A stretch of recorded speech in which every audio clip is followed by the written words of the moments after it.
Daon na ko pag-usap sa kalibutan tay. Kabalo ka magbuhat og puso dong? Dili. Maglala ka og lukay, magbuhat ka og kasing-kasing, sudlan og humay, lungagon, tanawa. Murag busog nga dughan. Ug kani makahupay sa kagutom.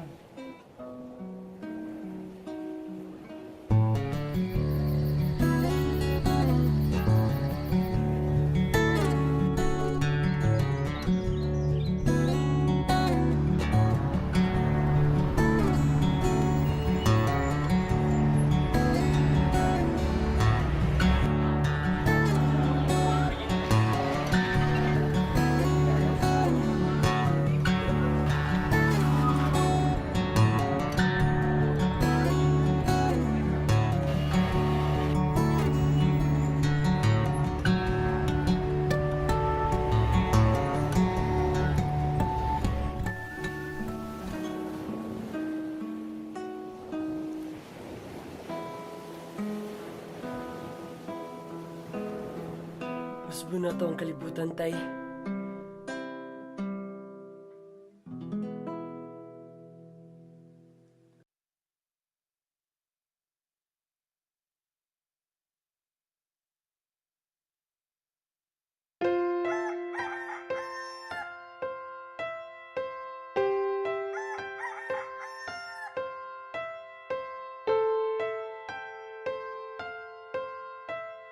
Kung gusto nimo, makabot ra gyud nimo. Maningkamot lang gyud ta. Kinahanglan, lig-on gyud ka.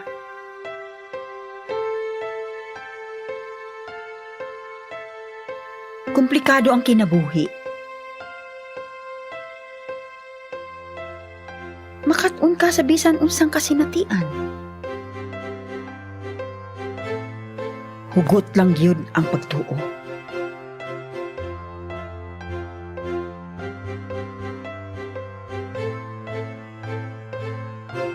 Sa ngadto-ngadto, ligunon ka sa panahon. Manggihatagon ka.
Ania ang kalibutan.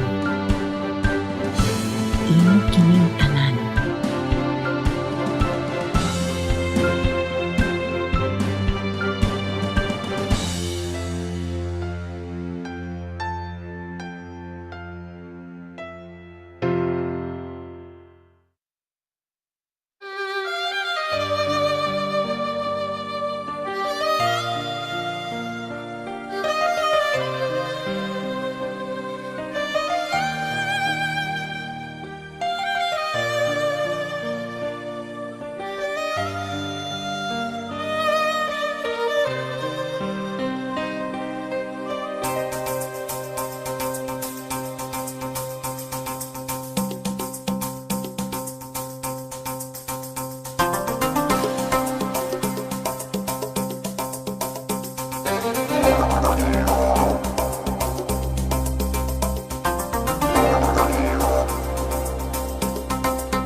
Initiating virtual tour.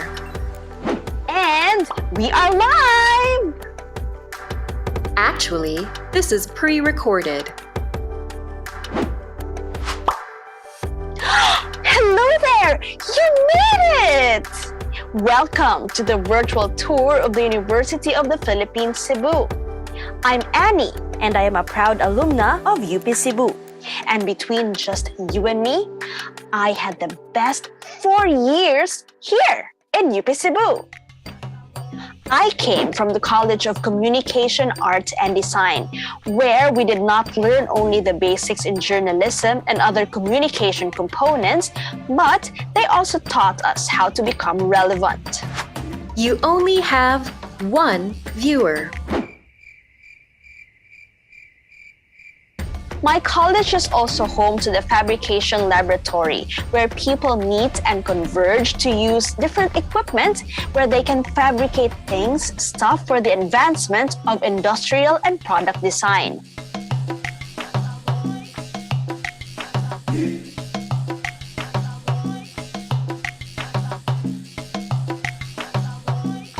All of this comes from the creativity of the Fine Arts program itself. Hey Sean, why don't you tell them more about the Fine Arts program? The Fine Arts program itself, founded in 1975, is the pioneer formal school in the fine arts outside the national capital.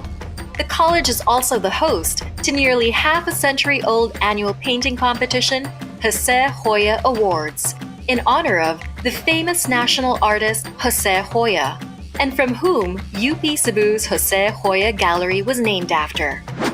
As the campus of the premier university here in the Visayas, we have to be good. No, we have to be better, or even we have to be the best, not only in the humanities, but even in the sciences as well. Isn't that right, Sean? That's right, Annie. In 2014, UP Cebu CENVI, or the Central Visayas Center for Environmental Informatics, came up with high-resolution maps using LiDAR technology. The use of this technology by UP Cebu CENVI provided government agencies with accurate data for more precise community flood risk assessment and management. This helped local government units make informed decisions based on data science and, in the process, maximizing their financial resource utilization. And in the case of the Naga Cebu landslide of 2018, UP Cebu CENVI's use of LiDAR technology allowed for one of the fastest search and retrieval operations in a disaster in the Visayas. Helping the community through the sciences is very fulfilling. But we were not just exposed to that. We were also exposed to the social sciences, from political science to psychology, and all of these concepts helped shape our mindsets to become better citizens. In fact, the College of Social Sciences articulates and addresses global challenges. The college offers comprehensive and appealing programs for high school, undergraduate, and graduate students. The Master of Education program is a non-thesis graduate program designed for graduates of the Bachelor of Elementary Education or Bachelor of Secondary Education who want to pursue their professional preparation through future studies in areas relevant to teacher education. And of course, there were also budding business leaders in campus. They were the ones who had the nose for business but had the big heart to be of service. Under the School of Management, students are not only taught to be decision makers, but the forerunners in marketing and finance. It also hones those interested in further studies of this field through its Masters in Business Administration program. Today, I am now a practicing broadcast journalist, an opinion columnist, an entrepreneur, a teacher, a better person, really. All of this because of my training and experience at UP Cebu. Nurtured to create, inspired to innovate, destined to serve. We at the University of the Philippines Cebu are driven by academic and operational excellence. And that's it. Thank you so much for joining this virtual tour. I'm so happy you took part. Oh, look, Sean, a lot of people are tuning in. But the tour is over. Well, we'll just do it again. Ready when you are, Annie. Reinitiate virtual tour.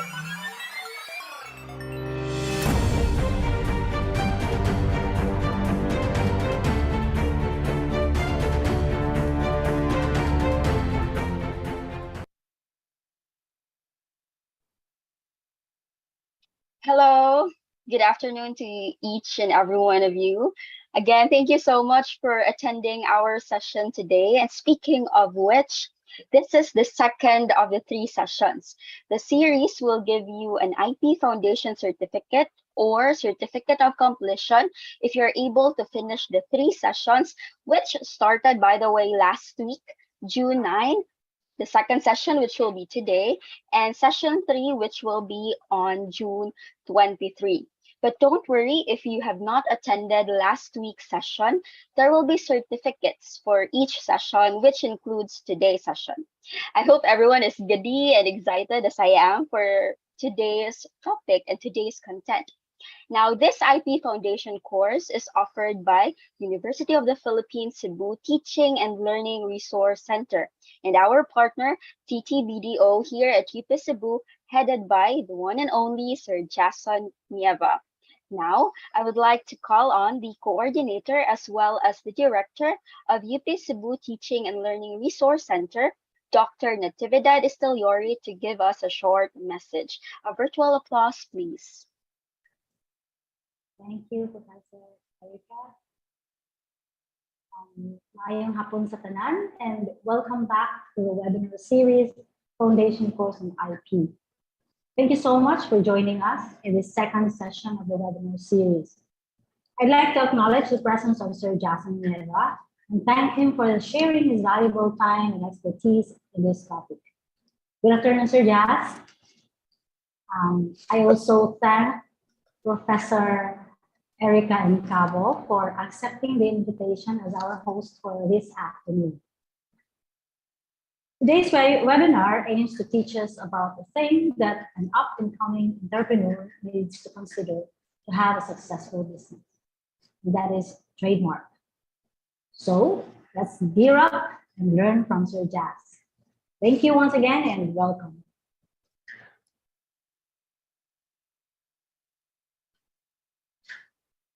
Thank you so much for that introduction, Miss Nati. Now, may I call on Miss Noel to orient us with the netiquette for this webinar. So hello everyone, again, good afternoon and welcome to our webinar for today. So here are the webinar reminders. So this webinar will be recorded. We will be keeping tab of the proceedings for this webinar for documentation purposes. You're free to leave if you feel uncomfortable and that this session will be recorded. And please mute your microphone during the talk. We want to make sure that the speaker's voice is clear to everyone. We may opt to remove you if you don't follow this request. Refrain from taking pictures or videos of the talk. If you do so, you will be held accountable of data privacy violations if the copy you created leaks into other internet outlets. We wish to keep the identity of our participants private, so as yours as well. And if you have questions while the talk is ongoing, you may put them in the chat box. And after the talk, you will have a chance to ask the questions. We wish for you to only use the chat box rather than the voice because of our time constraint. And please don't forget to evaluate.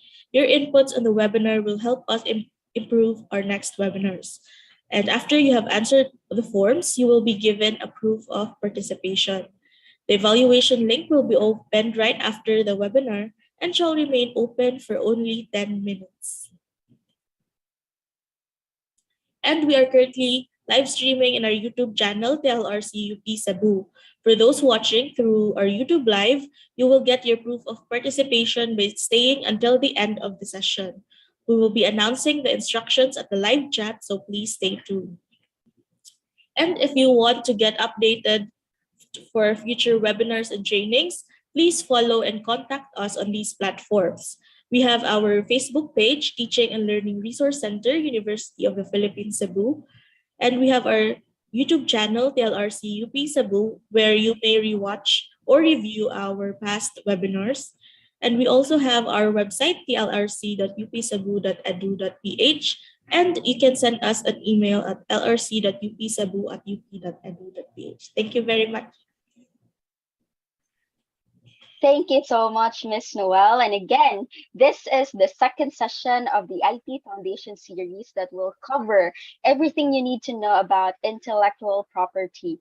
The first session covered copyright. Today we'll talk about trademarks. And next week it will be about patents. Amazing, right? Now, to not keep you waiting, I would like to call Mr. Michael Andrew to introduce us our speaker. Good afternoon, and our resource speaker this afternoon is a BS Mathematics graduate with more than a decade's worth of experience with the IT industry. From his graduate certificate studies on e-commerce to various other distinctions earned in the field. His first job was writing business and financial stories for a knowledge outsourcing company. It was here that he gained the appreciation of what the internet can offer and how systems can be made efficient. After that, he served as a faculty member of UP Cebu, during which he selected to be part of the group that would attend a series of trainings conducted by the Intellectual Property Office of the Philippines. This would later turn out to be the ITSO, with UP Cebu being one of those in the first batch. He would later pass the Patent Agent Qualification exam along with 4 other colleagues in the university. He left UP Cebu to work in a private sector as a data analyst and as an intellectual property specialist for business process outsourcing companies. He then returned to UP Cebu initially as a consultant and then later working under the Technology Transfer and Business Development Office. He would expand his knowledge in intellectual property by completing trainings in IP licensing, IP evaluation, IP management, and software licensing. As the patent officer of UP Cebu, it is his job to ensure that the intellectual property rights of UP Cebu and its constituents are protected. This responsibility is extended as well to the clients of the university. Currently, he's helping various startups with protecting their products and innovations. Everyone, let us give a virtual applause to Mr. Jason Nieva. Good afternoon, Sir Jas. Is my audio okay? Yes, sir. Thank you. As always, thank you for that warm introduction, Michael. I'd also like to thank the TLRC team for sponsoring this activity, to Director Nati of TLRC, to the staff, Noel, and also to Professor Cavo. Okay, so let's start,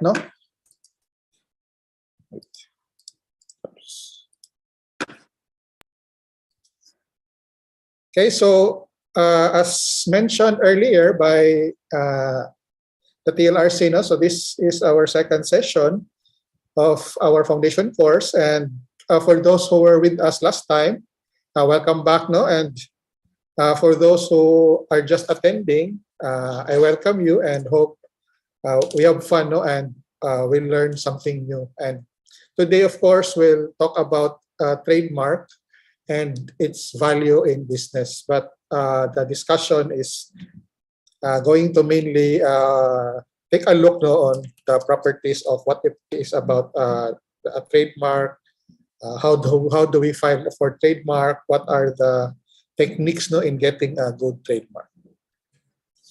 But before we even begin to discuss trademarks, we need to take a step back and take a look at what is intellectual property, because that's always the question. And although there are many definitions, one of the definitions is that intellectual property, or IP, is a set of legal rights that results from intellectual activity in the industrial, literary, scientific, and artistic fields. And if we look at it at more specific terms, they don't really apply per se to physical objects, but instead to the intellectual creation. So what we're after here is it's more on the information. So intellectual property is about more of information sharing. So it describes ideas, inventions, technologies, artworks, music, etc. that, take note, they are intangible when first created, but become valuable, intangible form as products. No? So remember, we cannot protect ideas. So that's why when we talk about intellectual property, it describes ideas and that are intangible but become tangible. And this notion of intangibility and tangibility is very evident when we talk about trademarks, as you'll see later. No? But in terms of our law, the IP code, the intellectual property is not really defined in general, no, but instead the code defines it as or lists the type of intellectual property rights. So we have copyright and related rights, we have trademarks and service marks, geographic indications, industrial designs, patents, and then layout designs or topographies, and then protection of undisclosed information. Of course, we'll be taking a closer look today at trademarks. And as part of this webinar, I'll give you an overview on some of the other IP. I won't include the copyright because it has copyright and patents because they have their own discussions. So why are we concerned with protecting copyright? And to get an idea, we look at the IP code specifically on the Declaration of State Policy. And we learned that it says there that the state recognizes that an effective intellectual and industrial property system is vital to the development of domestic and creative activity, facilitates transfer of technology, attracts foreign investment, and ensures market access for our products. So that means the government itself knows that intellectual property is very important and has a role to play in our economy. And because of that, the law, the Declaration of State Policy, says that it shall protect and secure the exclusive rights of creators like scientists, inventors, artists, with respect to their IP and creation, especially when it's beneficial to the people. So again, this is talking about economic rights, helping the economy, ensuring that those who have products or who have creations, they have market access for those creations. In addition, it's also acknowledged that the use of intellectual property has a social function. And that's why, to this end, the state shall promote the diffusion of knowledge and information for the promotion of national development. And as we'll go through later, as you will see, most of the IP, they're not really, how do I call it, hindi sila talaga unlimited, kumbaga. They have limitations. And the reason for that is because they have a social function, which is to eventually share knowledge and information. So again, we go back to knowledge and information because that's what IP is all about. And because the government understands the need to protect IP and how it plays in nation building, that's why it's also important to note that it's the policy to streamline administrative procedures when it comes to registering IP like patents, trademarks, and copyright. And the reason for this is, of course, we don't want them to take too long, or at the very least, we don't want them to be too expensive, because if the process is too long, then it's going to incur additional cost for the creator. So that's why we're very fortunate that nowadays the process has indeed been streamlined, and it's not yet overnight or siguro 1 or 2 days approval, but compared to before, the process is indeed faster. So with that, we look at the purpose of IP protection. So again, just to give you an overview of the Declaration of State Policies. So suppose you have a product or you have a creation. So you have this really good idea. So the thing is, if you immediately reveal it or sell it to the public, there's always the chance that someone else will copy that or will use the same concepts that you have and then sell their own version. No? So if that's the case, that's going to be detrimental to society in general. Because, for example, if you're an author of a book, no, so that's the part of copyright. So if you don't have a copyright, so meaning anyone can just copy your book and sell. And sell their own version. So they can sell their own version. So which means, what's going to be your motivation as an author to write a new book?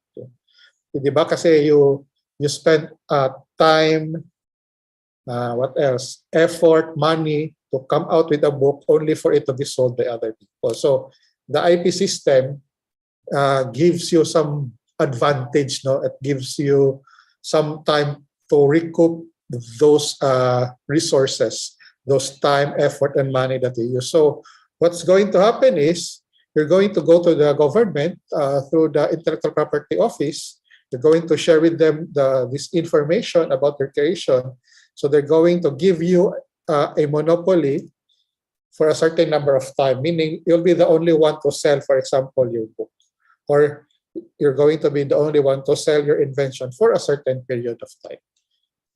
And the idea there is, after the time expires, then it is then that the government can use that information to benefit other people.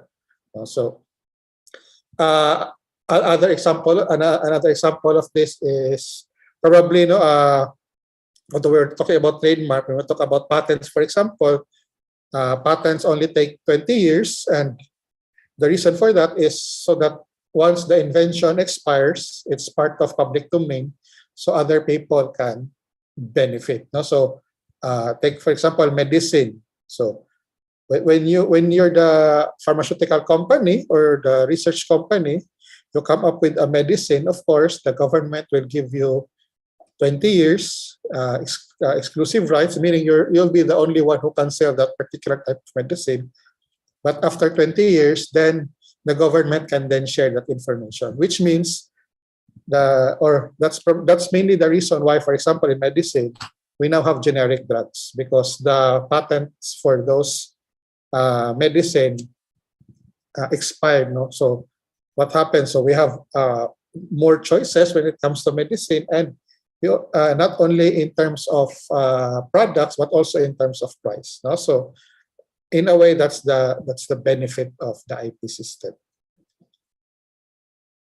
Okay, so with that, we'll go through some of the IP, as I've mentioned, and we'll start with protection of undisclosed information. So if you're in business, this is also known as trade secret. So for a lot of us, we're familiar with trade secret, like the 11 herbs and spices of KFC, the so-called Coke formula, etc. So these are trade secrets. Now, compared to the other intellectual property as listed by our IP code, you don't really need to file for protection under trade secret. You just have to declare it as a trade secret. But the disadvantage of that is, once the quote-unquote the secret is revealed, it's a bit difficult not to prove that in court,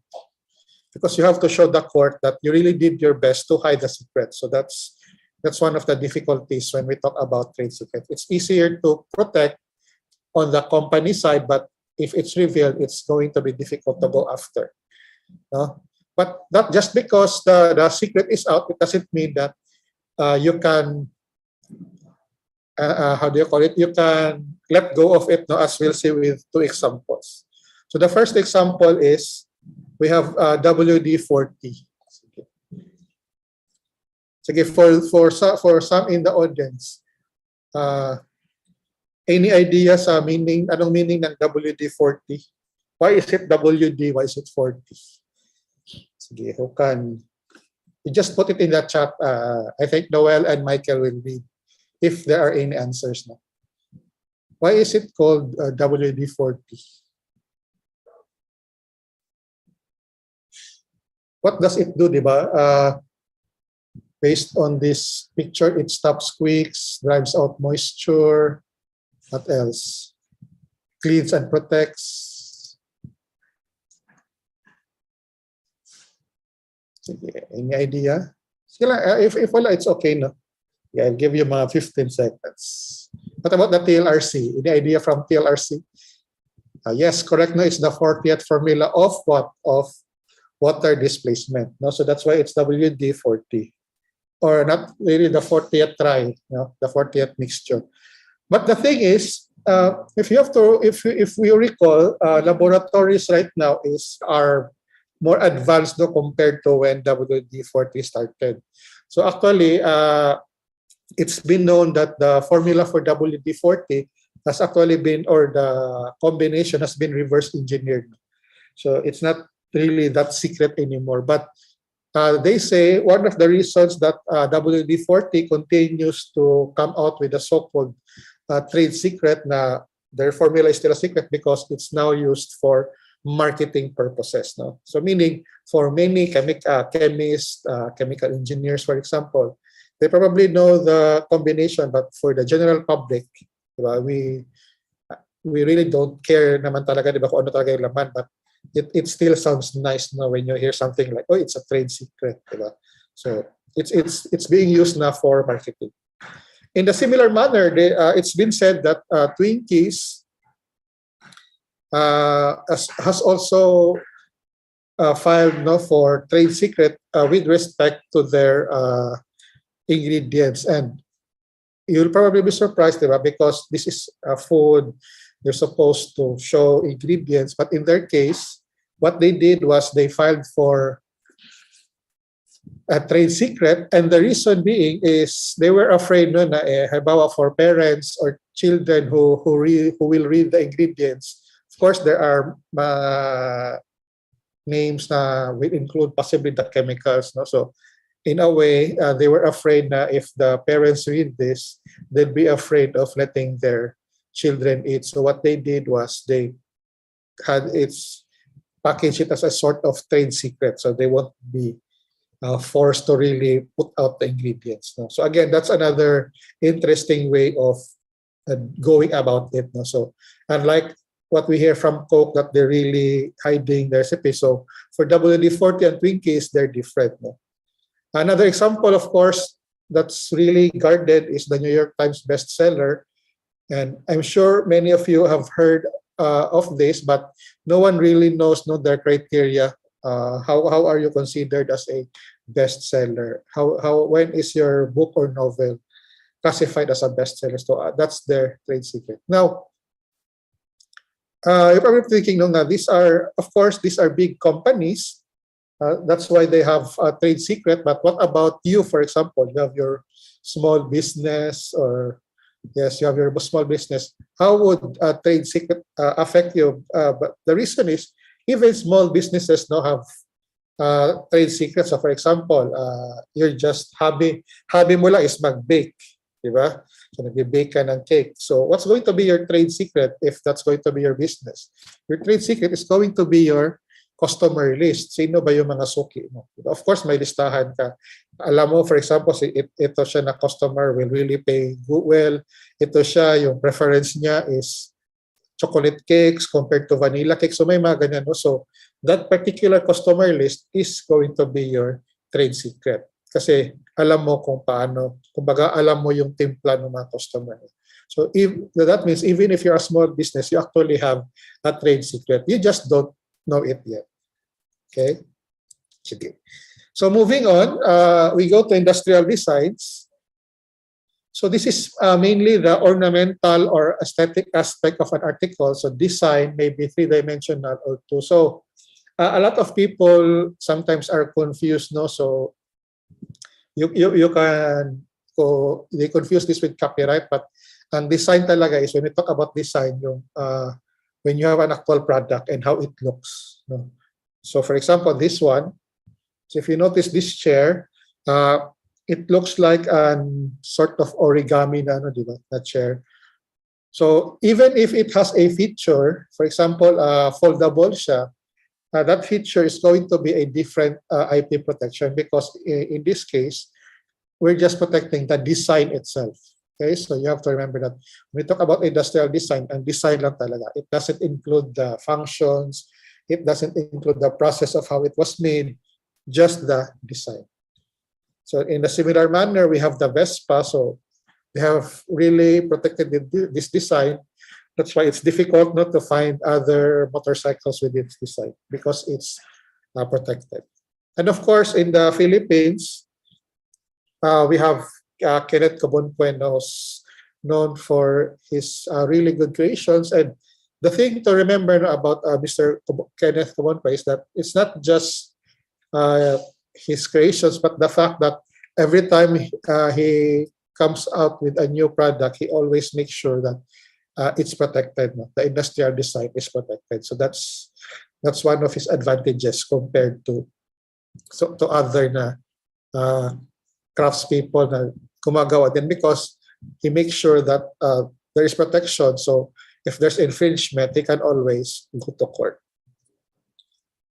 And then, of course, this is basic. So this is basically just the layout of circuits design. So the IP code puts a premium on that, and probably this is to help the semiconductor industry in the country. And then we have geographic indications.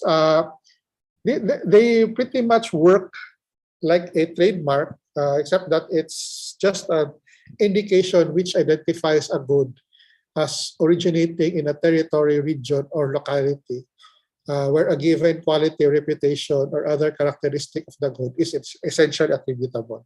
So meaning you have this particular product for a particular area. So you can file for trademark, but sometimes, usually, for siyempre, who's going to manage this IP? Most likely the LGU. So if LGU, usually the advice is geographic indication. So we have, for example, Guimaras Mangoes. So meaning if you see this logo, then you're guaranteed quality. No?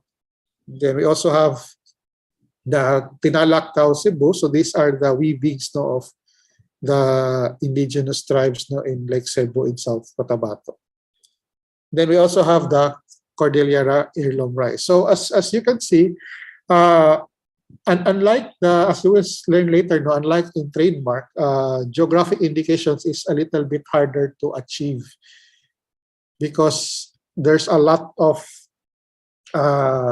factors to consider. In the case of Guimaras Mangoes, for example, that means they really have to monitor the quality of the mangoes, just to make sure that it meets their criteria before they can put in the logo. So that's going to be the difficulty. And on the other hand, so on the positive side, it can help the what do you call this, the businesses or even the farmers.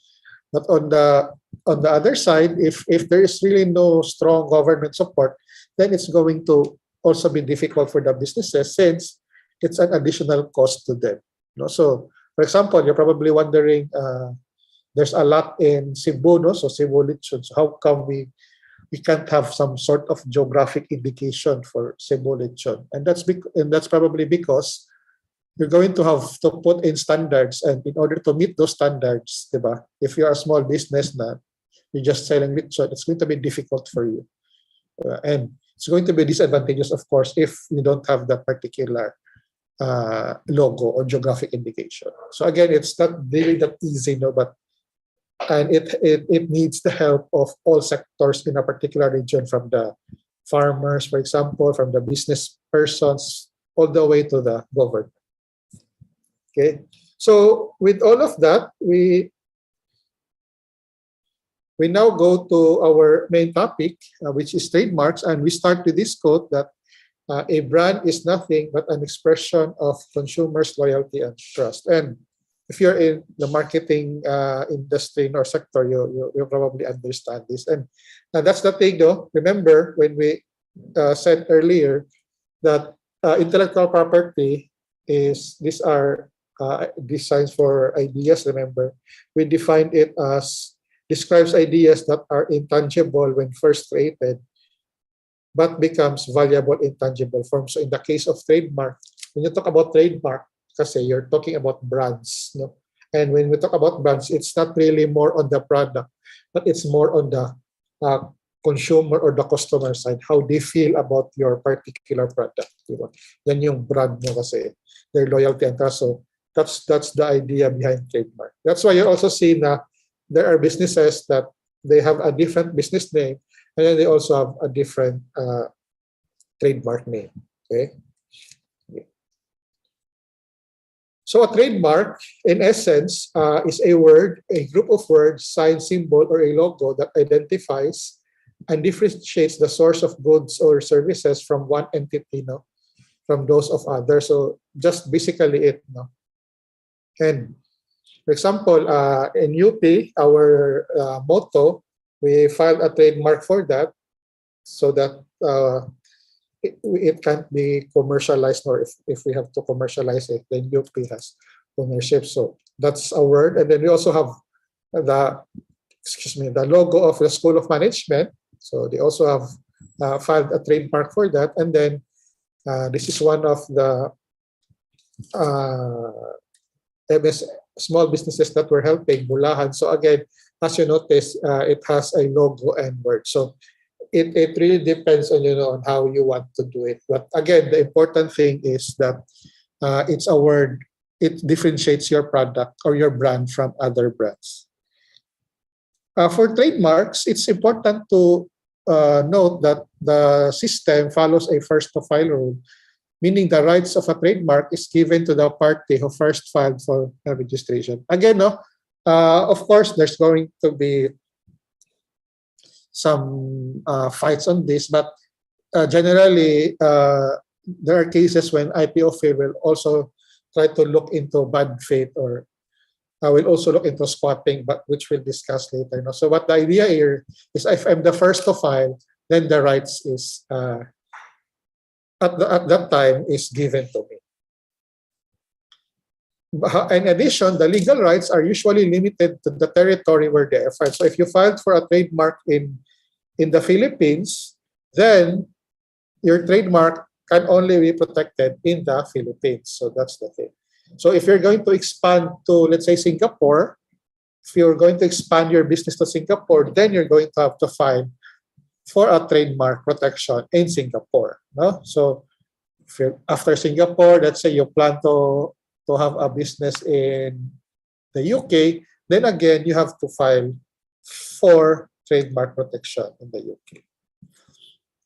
But for some companies that are large enough, they have what we call as the Madrid system or the Madrid protocol.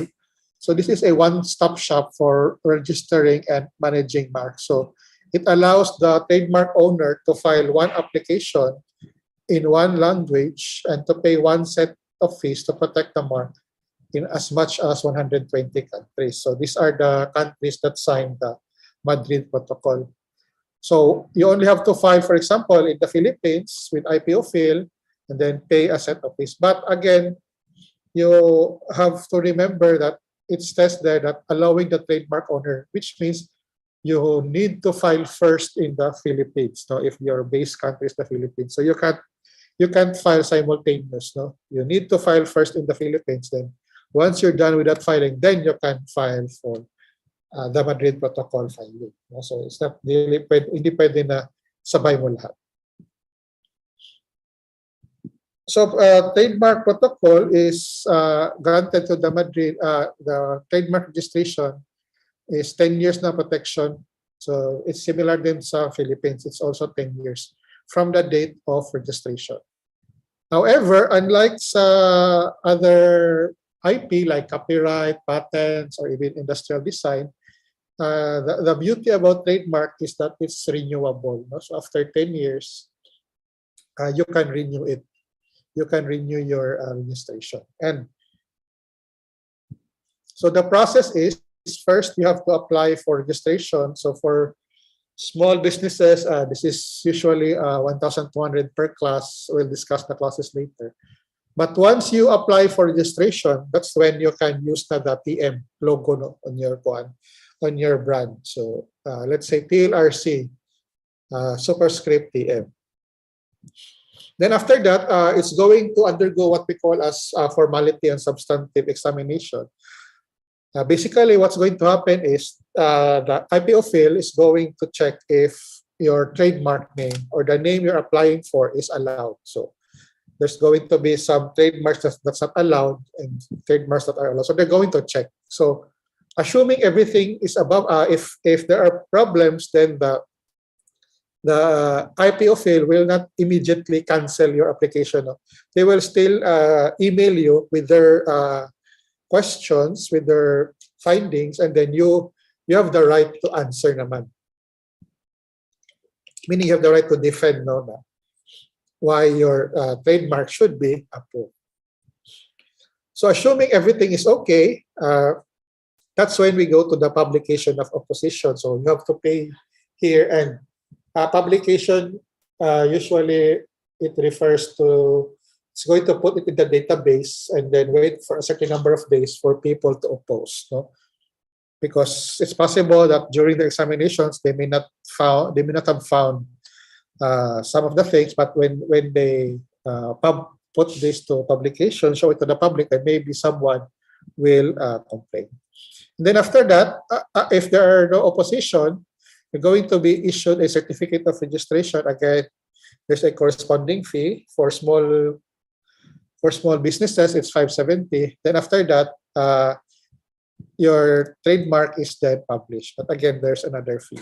So it's pretty much if we compute, that should be around 3,570. So that should be 3,600 for one class, the trademark.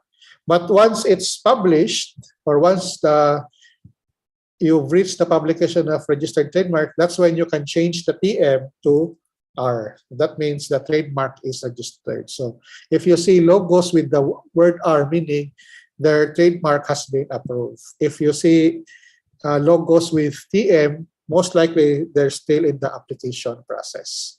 Okay, so that's the difference between TM and R. And it's also the same with copyright. So if C, it's still being filed, the application isn't going, but if it's been registered so then you put R. Now, as we mentioned earlier, there's the risk na halimbawa, you have a good name for a business, tapos inunahan ka ng friend mo. I don't know if you can call that person friend, pero inunahan ka mag-file. So remember, this is the first to file rule. So what's going to happen? Of course, you can wait for the publication to the opposition, etc. But one of the good things about the system, the trademark system, is that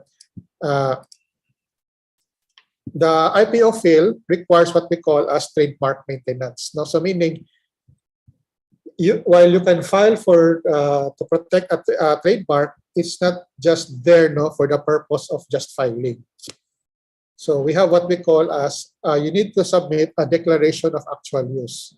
Has to be submitted according to a certain set of schedule. Meaning, you have to show the government. Remember our chart earlier, diba, na in order for you not to get some sort of exclusivity or monopoly, the government will help you. But in the case of trademark, yes, the government will give you 10 years for your registration, but you have to prove to them or to the government that you're actually using the trademark. That's what we call the declaration of actual use, meaning it's being used.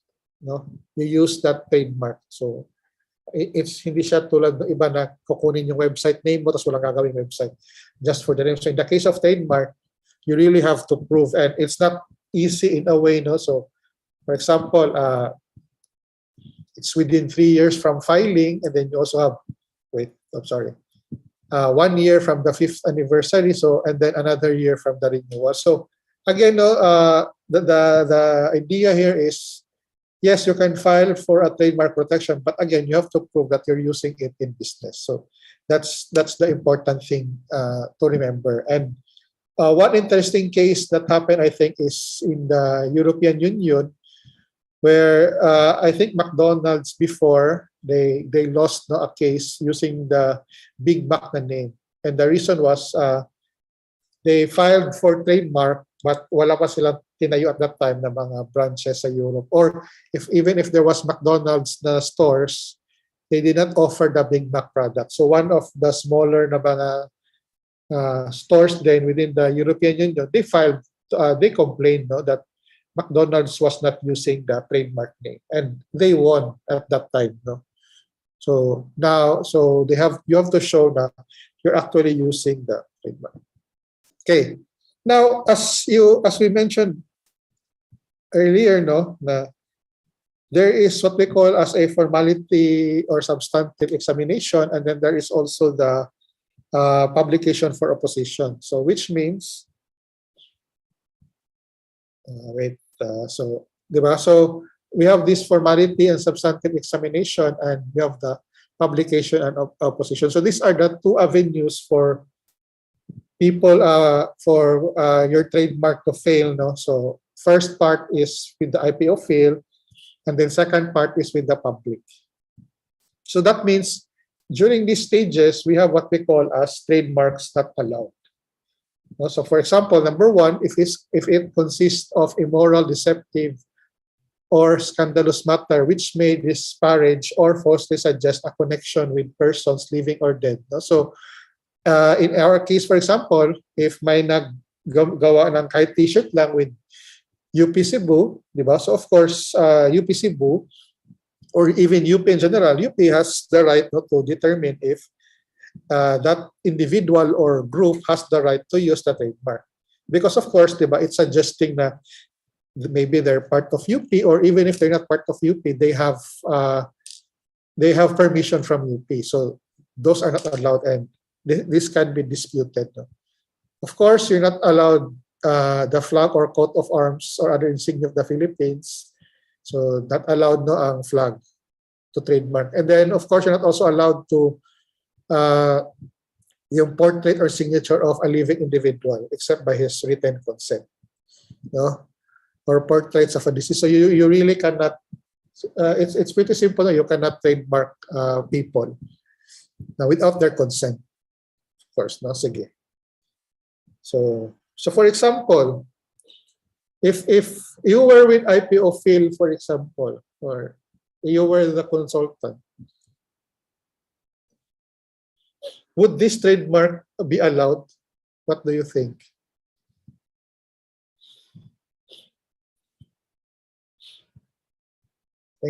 What do you think? Will IPO Phil allow this trademark?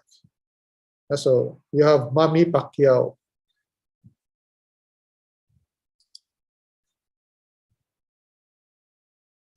Yes. Of course, yes, kay medyo marami naman, it's a play on the name. So okay lang. Manny Pacquiao. Sige. What about this one?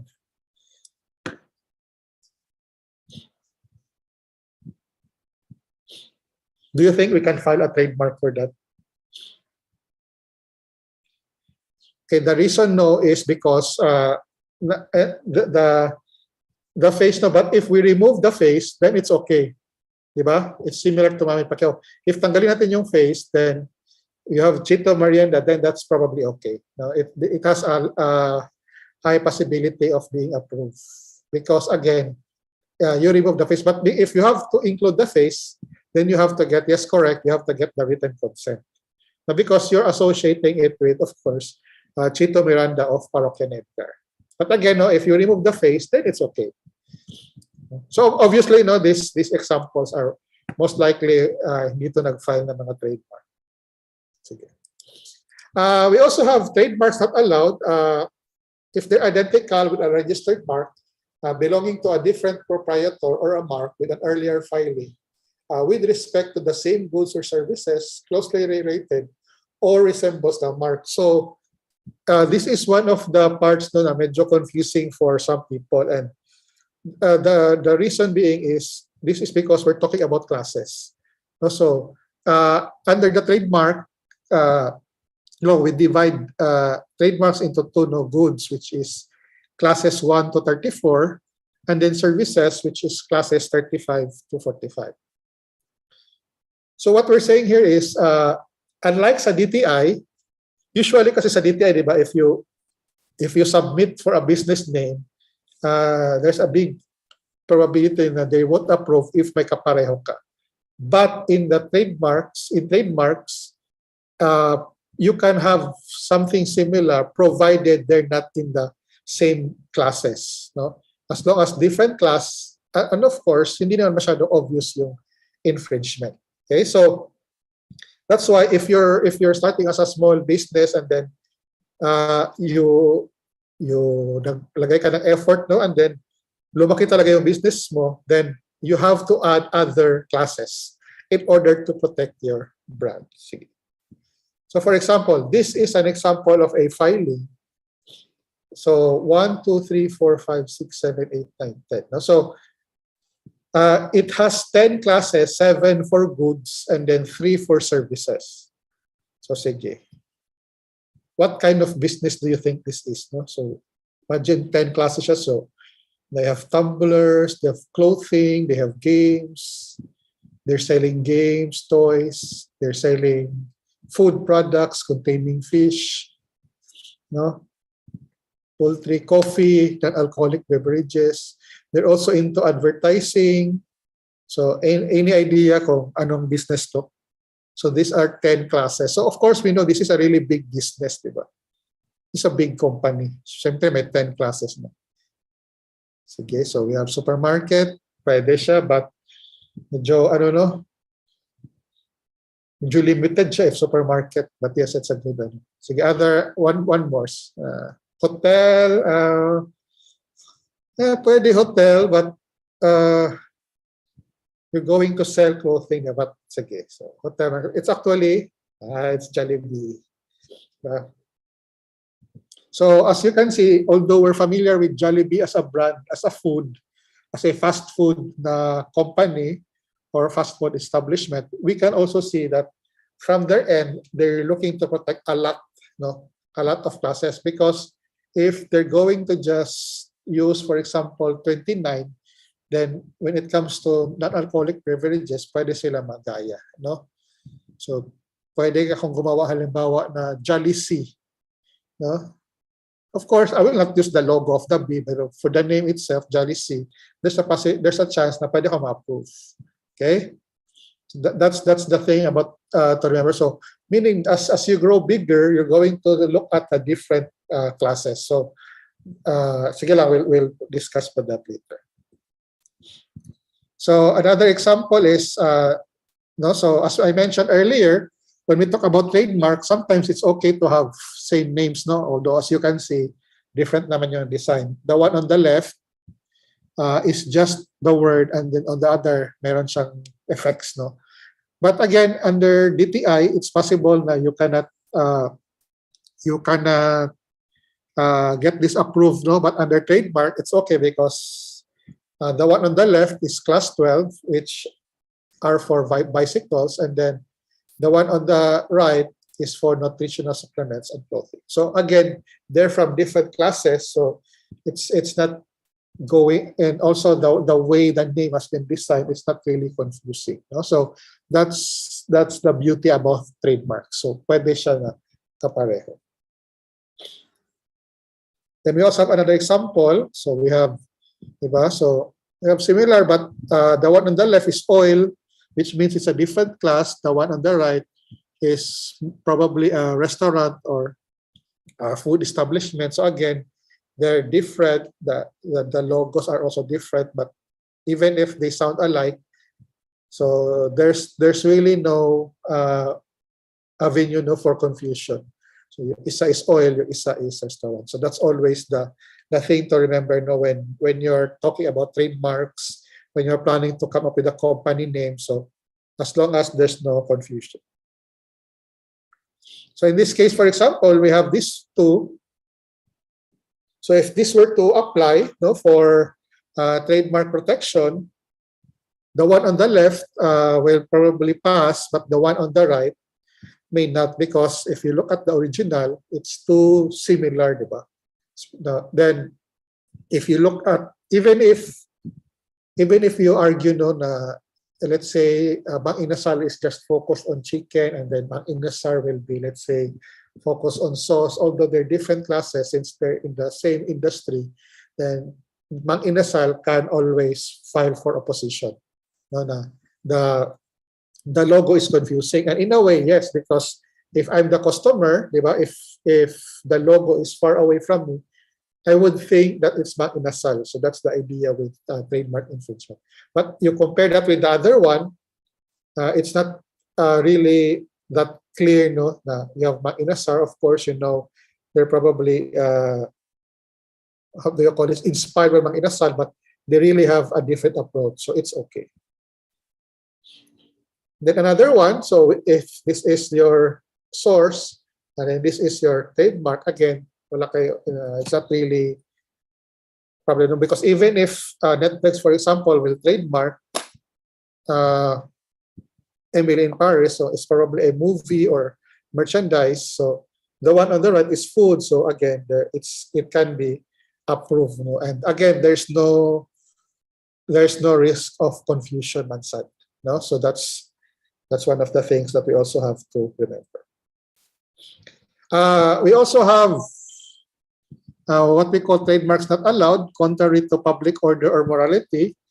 So again, this is very subjective, but the IPO field now is also inclusive when it comes to the trademark. So number one, for example, ba? Okay ba? Is this okay for you? So this is a very good trademark name, it's very unique. And then wait. Yes, correct, no? So Mr. Camilo, so it will depend kasi on whose morality. For example, this one. The one on the right, no, is actually, they actually have a trademark. They actually filed for trademark. So again, that's going to be mas may leeway naman talaga IPO field. So unless siguro grabe na ka-obvious, which I really can't, personally, I still can't imagine kung ano ba talaga yung mga obvious na name that will be contrary to public order, then it's really difficult, diba? So again, so these are pretty good trademarks, no? And then we also have it is likely to mislead the public, particularly as to the nature, quality, characteristics. So what this is saying is that, for example, if your product is ano siya, this is sort of para siyang this is a smaller, a lighter version of geographic origin, but the problem here is it's going to be difficult to enforce. The way I see it, and on my opinion, it's difficult to enforce. So for example, the name Cebu Lechon. So someone is Cebu Lechon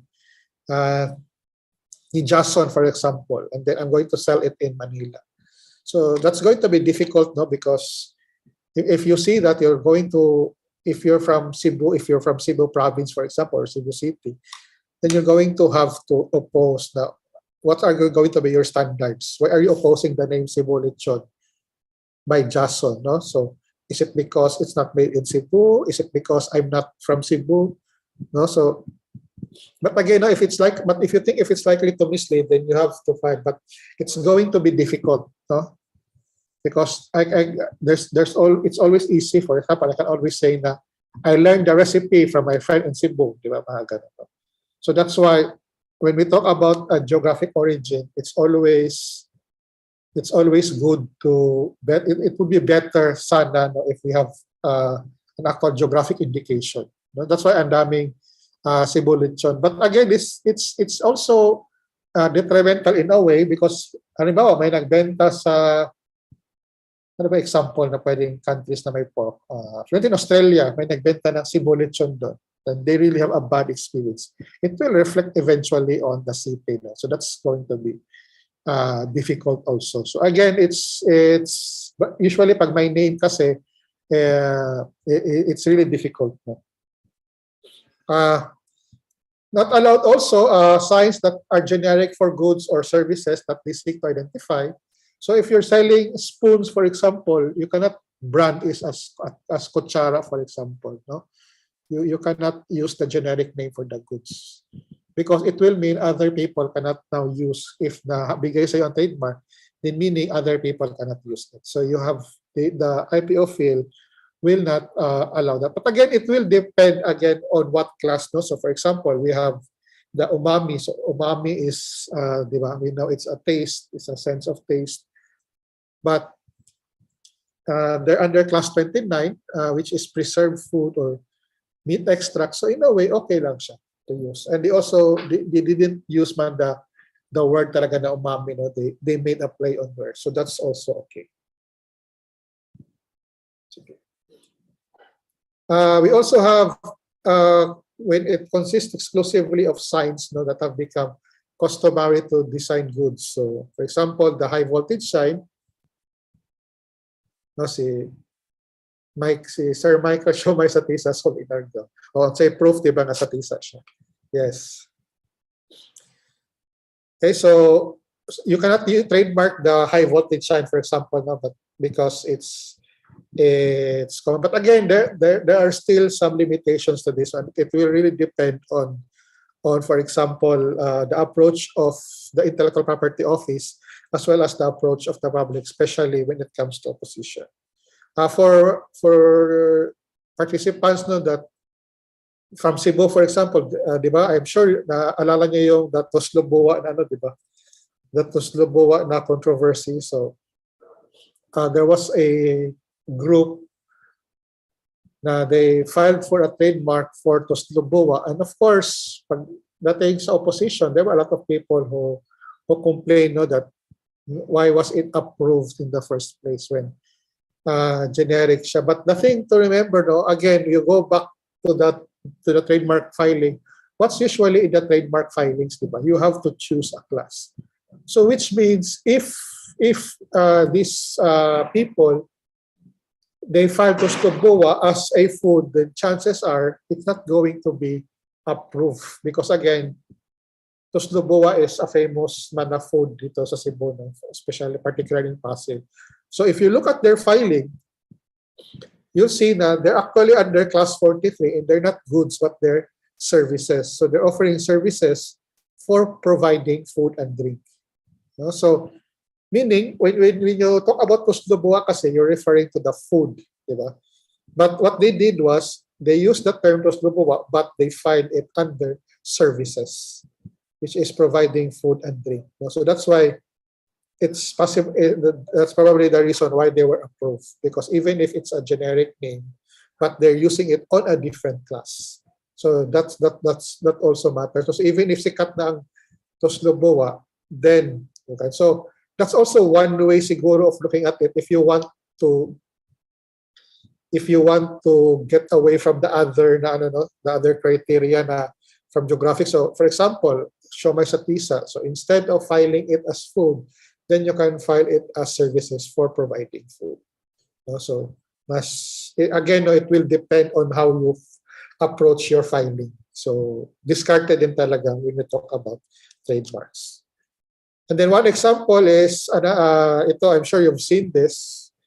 No? So to think about it, no? So these are, again, indications, no? These are generic names, na, but if they were to file, then most likely they can be approved. Okay? Even if common word, it's still a play on the words. No? So they have the living things. Then they can also, as you will see later, there are also other techniques, no, in when it comes to trademarks. So those are the trademarks that are not allowed. So which means we look into how the strengths of a trademark. So how do we know if our trademark is good or not? And the hierarchy is the weakest is generic, and then the strongest is what we call as fanciful. So we have generic, descriptive, suggestive, arbitrary, and fanciful. Sige. Ito. So, sige, LRC kayo. May question and answer tayo for a while, this one. So generic, the problem with generic is what we're telling here is, if your trademark becomes generic, then you have a risk of losing the trademark. So mawawala yung trademark mo if your brand, the name of your brand becomes generic. So for example, what do we usually call this thing, this equipment?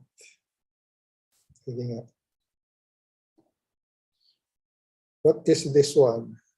So trash bin. What else? Mas dako mas malaki. It's larger than a trash bin, diba? So we usually call it a dumpster. But actually, dumpster is a brand name. No, dumpster is a brand name, and the official name is actually mobile garbage bin. No? So that's the official name. So the dumpster is the what do you call this? The brand name. Similar to, diba, chopstick. Chopstick is a brand name because it's actually a lip balm. So there are a lot of that, no, that we usually take for granted. For example, linoleum. No, linoleum is actually a brand name before, but again, a generic siya, so we call it as linoleum na. Same with escalator. Escalator was also a brand name. What else? Bubble wrap is also a brand name before. But again, when it becomes generic, it loses its trademark. No. One interesting thing when we talk about generic is this one. See. I'm sure you're familiar with this one, diba? Yes, it's a popsicle. But when you're making a product, no, so if you're into the business of making this one, you don't call it as a popsicle. No? So you call it as a frozen ice treat on a stick or an ice pop. And why do we say that you should call it an ice pop? Because the word popsicle is trademarked by Unilever. Okay? So you cannot use the word popsicle on your product. So if you use your popsicle, tapos sumikat ka, then I would expect Unilever to go after you. Kasi sila yung may-ari ng word na popsicle. So be careful. No? So popsicle is a brand. The name of the product is, you can say, siguro ice pop or yan, yung mas mahaba, which is frozen ice treat on a stick. So again, be careful sa mga ganyan. Again, what we're saying here is, of course, nasanay tayo sa popsicle, no? But for us as consumers, it's pretty much okay. But if you're going to be a business person in the future, if you're going to sell these products, then you're going to be careful. Yes, Frigidaire. Frigidaire was very old product. But I think wala ng Frigidaire na product, if I remember. No? Parang nawala na sila. No? But people still call it Frigidaire. And it will show your age, di ba? If you call it Frigidaire instead of refrigerator. So Frigidaire. Okay, so, but the thing is, even if your name is generic, there are ways to go around the generic. No? So there are ways to avoid what we call as genericide. So for example, you can always add the word brand to your name. So if you notice Lysol, escalator, I think it was movable staircase, something like that. No? But the brand itself is Escalator. When it first came out, the company that made them was named Escalator. So you have to add the word brand. So if you look at Lysol is very big, pero it has, if you notice, no, it has the word brand, small word, but it also has the R with the circle. No? So it's registered. So that's one way of avoiding genericide. So you can add the word brand. So even if sumikat yung Lysol na word, yung trademark mo kasi is Lysol brand. So it's not going to be that dangerous. You can also add a descriptor. In the case of Jello, they added Jello brand, but they also added gelatin dessert. So they're actually Jello brand gelatin dessert. No? So you can also do that. You can add a descriptor. So that way, even if the product becomes generic, it's not the actual trademark.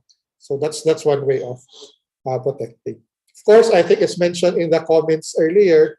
Never use it as a verb, which is of course Xerox. No? So it's very, very sad for Xerox because how are you going to go after infringement? No? Alangan, file ka ng case against every Filipino. Mahirap talaga. Because the actual word, diba, is photocopy. But again, nasanay tayo sa Xerox. Filipinos are very good at that. So they warned that Xerox is a trademark brand and not a brand. Another example is you have to expand the business. No? For example, Band-Aid, of course, before, they were all about adhesive bandages. Again, it came to a point na a lot of people, when they talk about Band-Aid, they started referring to the bandages, not to the adhesive bandages. So there was the risk of it becoming generic.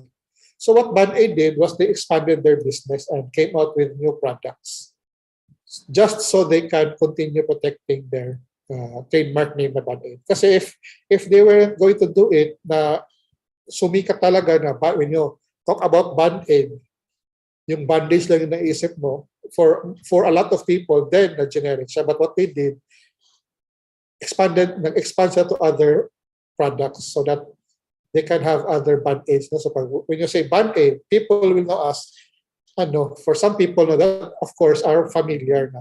Ay, bili ka ng Band-Aids. Of course, if you know na by different products, then you will ask what product from Band-Aid. No? But I think for us here, when we talk about Band-Aid, Band-Aid siya. Band-Aid talaga na.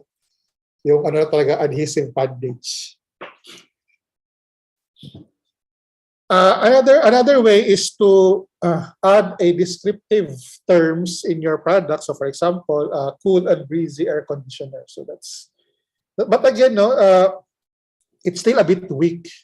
It's possible that your trademark can be accepted, but it's a bit weak. So that's one. The third is suggestive. It does not describe a product, but suggests references. So, for example, you have Microsoft, which are Microsoftware. These are the different software, because if you look at Microsoft, it's not really one big unified software, but it's a platform of different. You have the Word, you have data, you have Excel, etc. So, suggestive is stronger na siya, and Android, because you have parang AI inside your cell phone. So again, compared to the generic and descriptive, suggestive is now stronger. Then even stronger is arbitrary. So these are word or image that exist but has nothing to do with the business. No? So we have Amazon, we have Apple, we have Shell, we have Dove. Diba? So you have Shell, which is a gas station. You have Dove, which is a soap. So this is arbitrary, so this is stronger, no? And of course, the strongest trademark would have to be those composed of what we call as made-up words, no? So you have Kodak, you have Lexus, you have Pepsi. So these are usually, when you file for trademark protection, suggestive to fanciful words, mas mabilis lang siya. It's really faster because, again, for example, for fanciful words, these are made-up words. So, pagdating sa IPO fail, kita agad nila, this is a made-up word. So, the approval is faster, no? And most likely, the opposition is not that much, no? Right.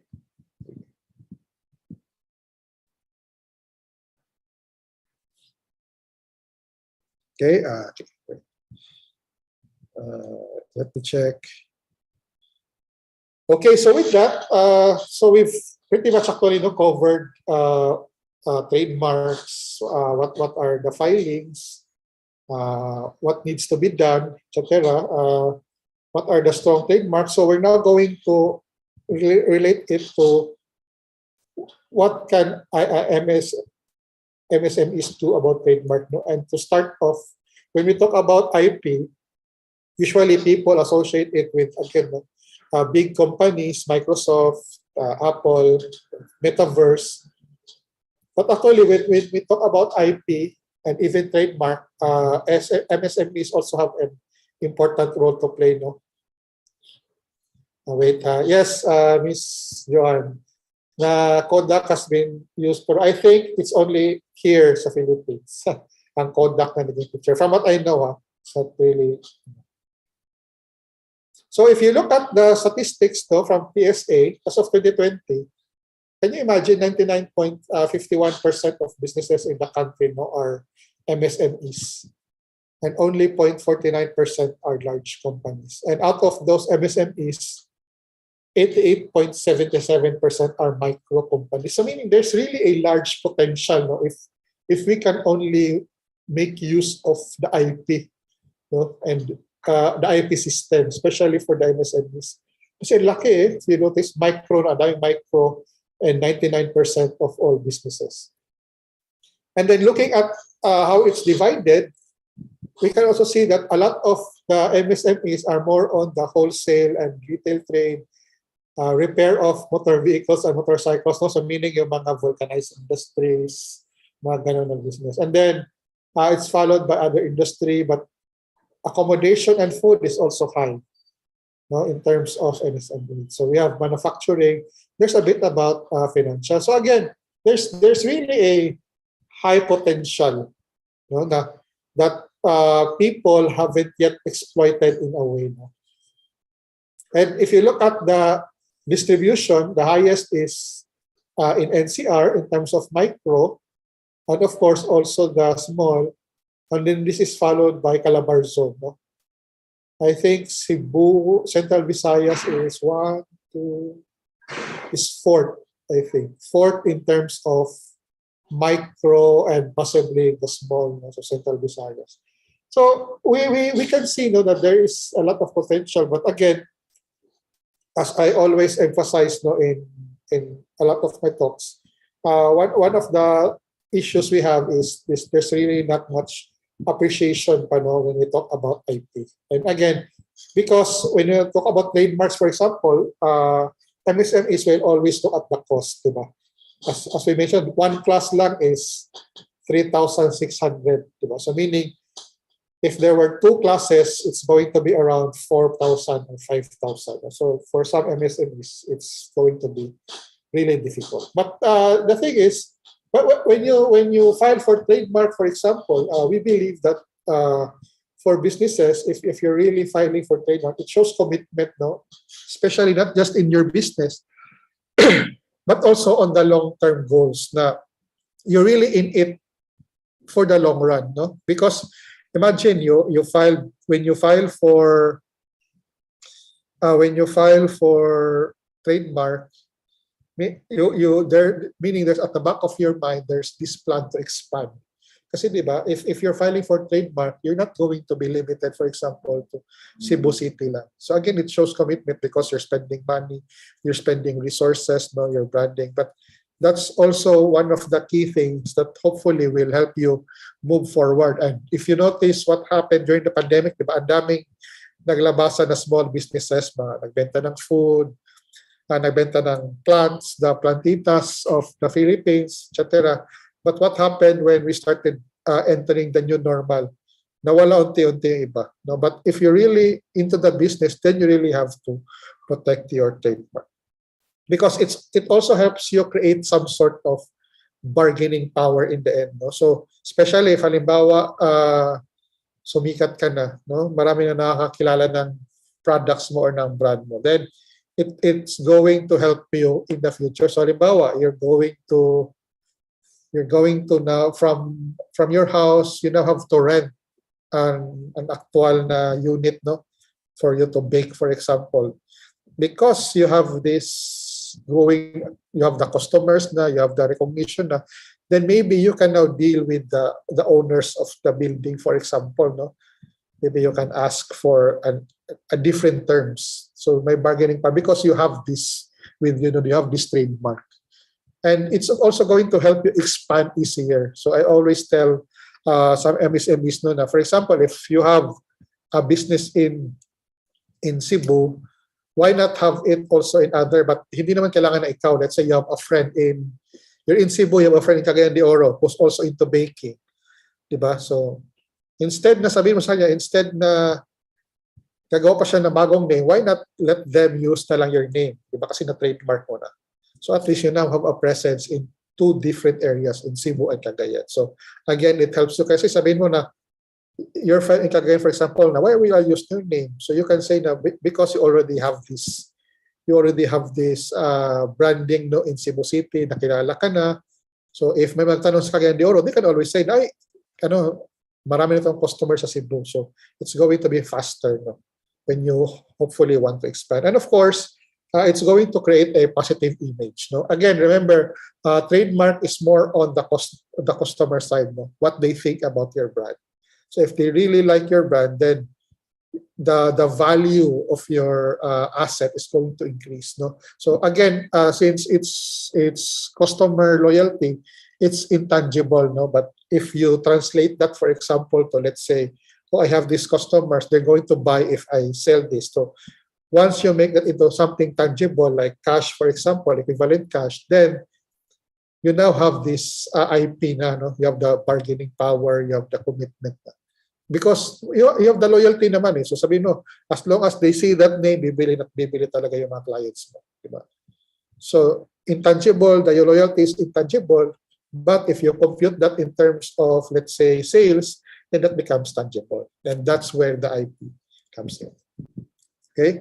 So, well, I'm going to wrap up things with 3 examples, no, on cases. So, the first involves Le Cordon Bleu in Paris. No? So this is a culinary school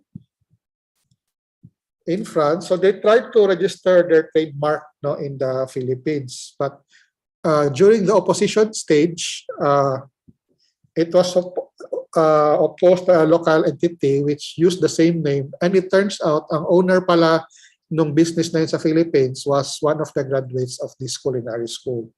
No, so they used the same mark of Le Cordon Bleu in the country, but wala sila, hindi sila nag-file, but they filed for a business registration, but they did not file for trademark. So of course, since my opposition, there was a discussion on the case, and initially, the Bureau of Legal Affairs of IPOPhil, they rejected the application as citing number 1, that there was no prior evidence of being used in the Philippines, and they also insisted that the adoption and use of the trademark has to be in the country and not abroad.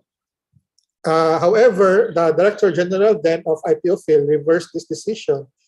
Number 1, saying that for the actual Le Cordon Bleu, no, it did not require the actual use. And in addition, when asked to explain, the local version, the local entity, failed to explain how it came up with the mark. So how did they come up with the logo?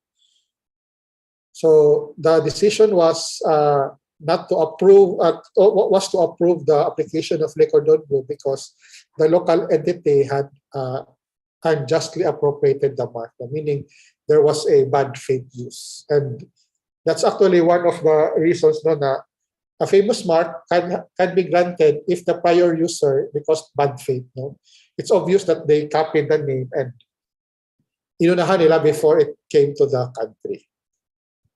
And then it's also important to learn that prior use of a mark in the Philippines does not always guarantee registration. And why? Because if you look back in our what I've said, they did not file for a trademark. Nag-file sila ng business registration, but hindi sila nag-file ng trademark. So that's also one of the negative kasi they were unable to protect the mark. So just because you were using it is different when you're actually filing it. No? So the use will only come when later on in the declaration of actual use. But again, remember, you always have to file for trademark because when there's opposition, when there's trademark infringement, one of the questions asked is always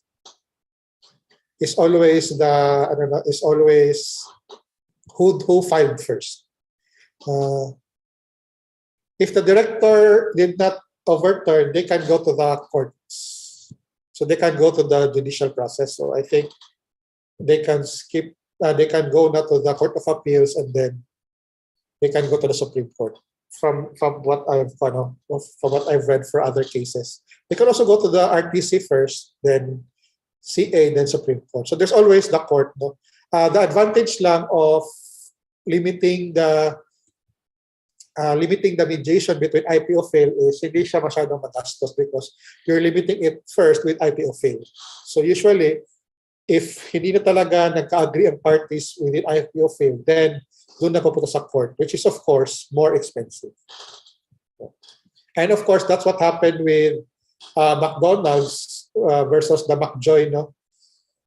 So McJoy, they sold chicken, burgers, etc. And they filed a trademark for McJoy and Device. Yan yung actual name nila. So of course, McDonald's Corporation filed for filed for opposition, and then wait, sorry. And then in this case, the IPO rejected the application of McJoy, saying they were similar at that time, so they would not approve. But of course, as I mentioned, they can usually go to court, so they reached the Court of Appeals. The Court of Appeals said McJoy was different from McDonald's, because of the font, etc., etc. But again, of course, eventually they moved to the Supreme Court, and eventually the Supreme Court sided with IPO, among others, it was clear that they were using the Mac to copy the McDonald's, really. And similar with the Liquor Don Blue na case, the owner of McJoy wasn't really able to satisfactorily explain how they came up with the name. But of course, this was a relatively big business by that time. So instead of closing, so what McJoy did was they just changed their name to MyJoy. So yan na yung naging MyJoy. So from McJoy and Device. So pero weird, diba? It's para McJoy and Device. But now they are MyJoy. So MyJoy na yung name nila. And then the latest is the Jollyville and Jollibee na case, which was, I think, 2007. Recently lang siya na, maybe not recently talaga. But even if you've attended, if you've listened, you'll probably get the idea na Jollibee will really lose this case, not just because they have their different logos, but also because they have different classes. So yan yung case no. And of course, it was 2017. They really lost the trademark case with Jollibee because again, different kasi yung klase, diba? And there's really no case of confusion, diba? Halimbawa, if I go to Jollibee na office, do I really expect them to sell me burgers? Parang ganun, diba? There's no room for confusion. So if I go to Jollibee, diba, mag-expect ka talaga ako. I want burgers. So it was really, but I think Jollibee really tried because mainly sa JOLLI na spelling, they really tried, but it's really different. So the use of Jolly talaga. So they cannot, one of the arguments of IPO at that time was they cannot claim exclusivity of the word JOLLI because there were other entities that were using Jolly, but hindi lang sa food. No? So yun yung one of the reasons.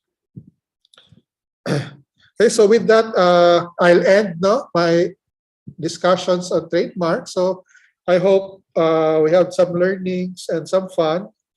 And thank you for that. No, thank you, TLRC. So I'll turn it over to Erica.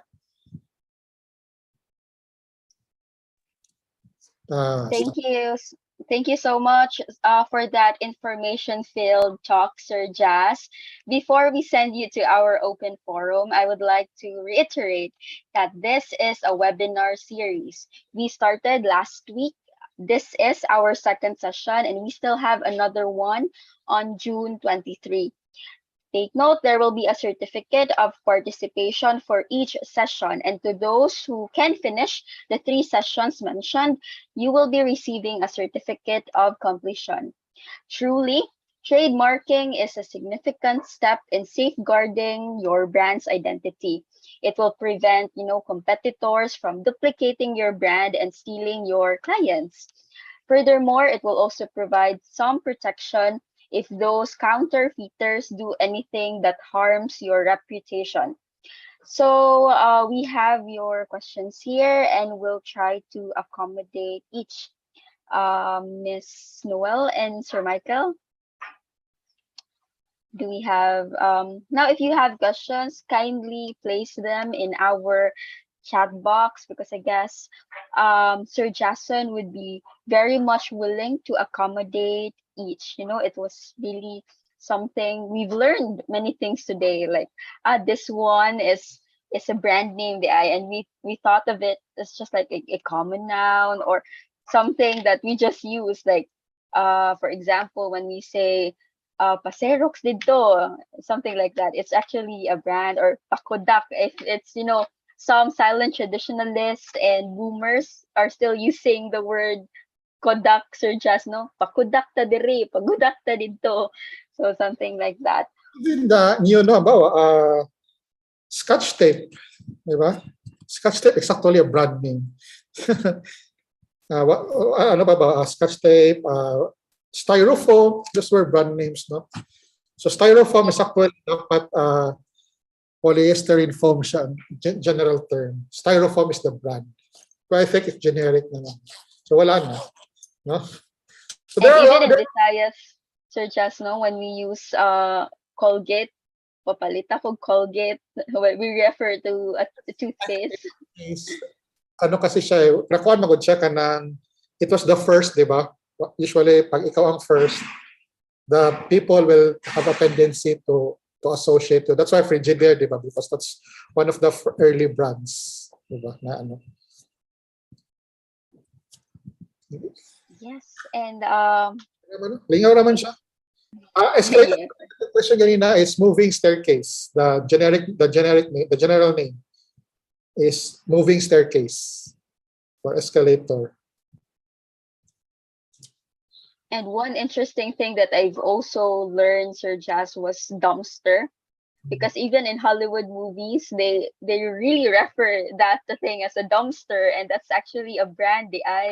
Generic na, because it became generic na. I think Thermos also is also brand name that became generic. So there's really a lot of names, no? Na, of course, we take for granted na lang kay we really don't know. So in your case, if you're one of those, especially if there are startup founders here, if you really want your startup, if you're planning for your startup to really expand, you really try to find a way na hindi siya ma-generic.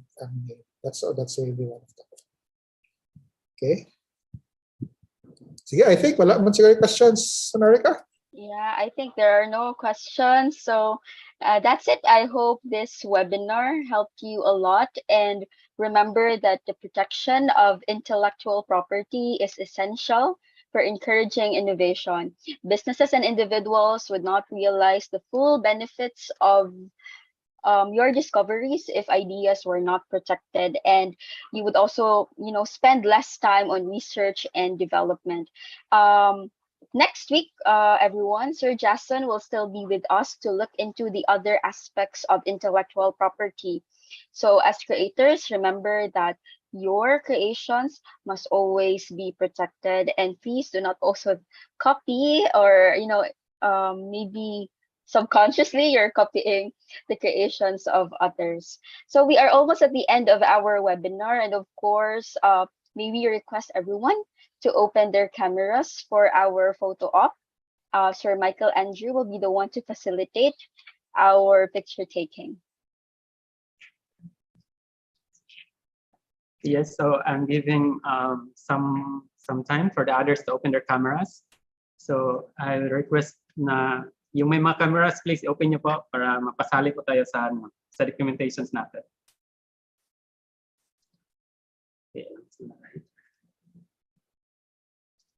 Okay, so we are 4 slides, so just keep your best smiles because we don't know kung saang slide tayo mapasali, okay? Okay, so I'm in my first slide now. It's 1, 2.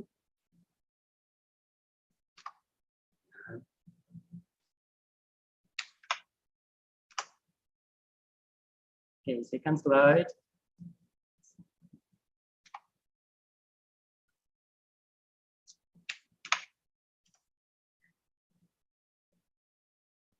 Okay, third slide.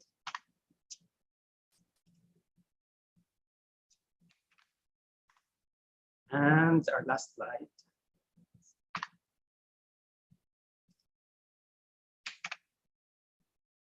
Thank you so much, everyone.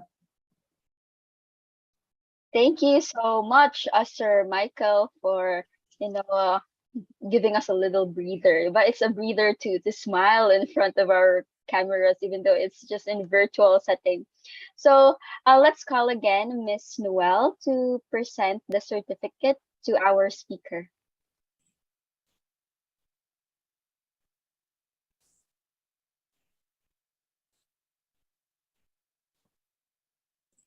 So we present the certificate of recognition to Mr. Jason Nieva for sharing his invaluable time and expertise, be it for being the resource speaker for this webinar, Trademark and its Value in Business, on June 16, 2022 via Zoom. This is given this 16th of June 2022 at UP Cebu, Lahog, Cebu City. Signed by the TLRC coordinator, Professor Natividad Virginia D. Estelor, PhD.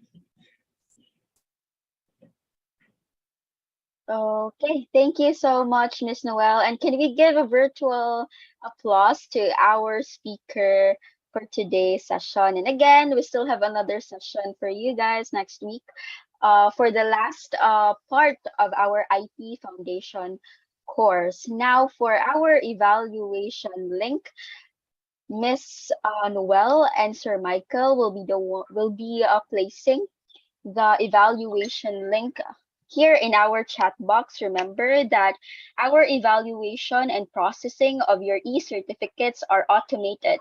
You have to make sure to type in the correct spelling of your name, since this will reflect on your e-certificates. Also, please be mindful in typing your email addresses because it is where you'll receive your certificates.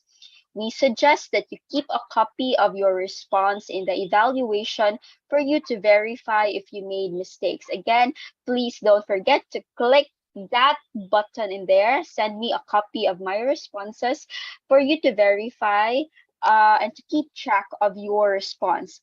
Normally, it takes less than 3 minutes after submitting to receive your certificate.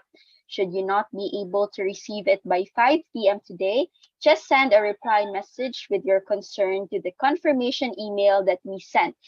That is msgalorio@up.edu.ph. We will manually send the certificate on the next working day. So again, the evaluation links are placed in our chat box and it will only be open for 10 minutes only. So again, don't forget to evaluate for today's session. And again, we are also inviting everyone to our last IT Foundation session for this series on June 23, 2022. This is one of the many webinars that UP Cebu Teaching and Learning Center will offer to you. So to keep yourself updated, please visit our social media page. Now for the next seminar, that will be on Patent 101, Understanding Its Process.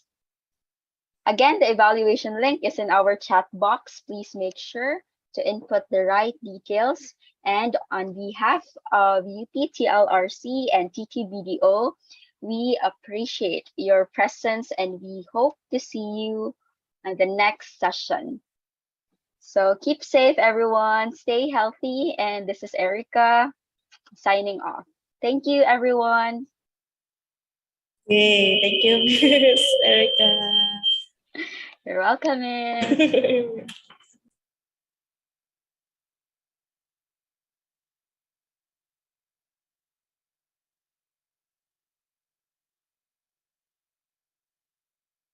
You